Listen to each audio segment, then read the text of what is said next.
ஜனவரி 14 பொங்கல் பண்டிகை அன்று நடைபெறவுள்ள அவனியாபுரம் ஜல்லிக்கட்டு போட்டிக்கான முன்னேற்பாடுகள் தீவிரமாக நடைபெற்று வருகின்றன. இதுகுறித்து கூடுதல் விவரங்களோடு இணைகிறார் எமது செய்தியாளர் பாலமுருகன். வணக்கம் பாலமுருகன், உங்களிடம் இருக்கும் தகவல்களை பகிர்ந்து கொள்ளுங்க. வணக்கம்.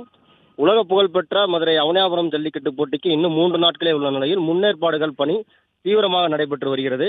பொங்கல் பண்டிகையை முன்னிட்டு தமிழர்களின் வீர விளையாட்டான ஜல்லிக்கட்டு போட்டி மதுரையில் உலக புகழ்பெற்ற அவனியாபுரம், பாலமேடு, அலங்காநல்லூர் ஜல்லிக்கட்டு போட்டி தை மாதம் தொடங்கி நடைபெற உள்ளது. இதற்கான முன்னேற்பாடுகள் பணி தொடங்கி நடைபெற்றே வருகிறது.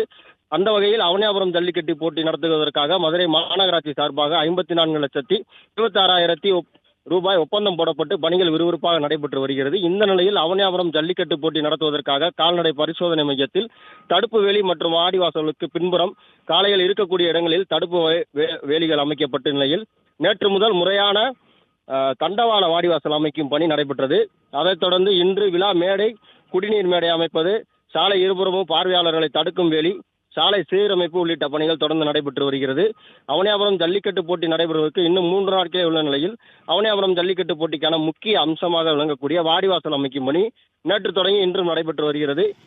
எந்த முறையும் இல்லாத அளவிற்கு இந்த முறை தண்டவாள வாடிவாசல் அமைக்கும் பணி தொடங்கி நடைபெற்று வருகிறது. முதல் முறையாக தண்டவாள வாடிவாசல் அமைக்கப்பட்டு பணிகள் நடைபெற்று வரக்கூடிய நிலையில் வாடிவாசல் பணி இன்றுடன் முடிவடையும். அதன்பின் மேடை அமைக்கும் பணிகள் உள்ளிட்ட முன்னேற்பாடுகள் பணிகள் தொடர்ந்து நடைபெறும்.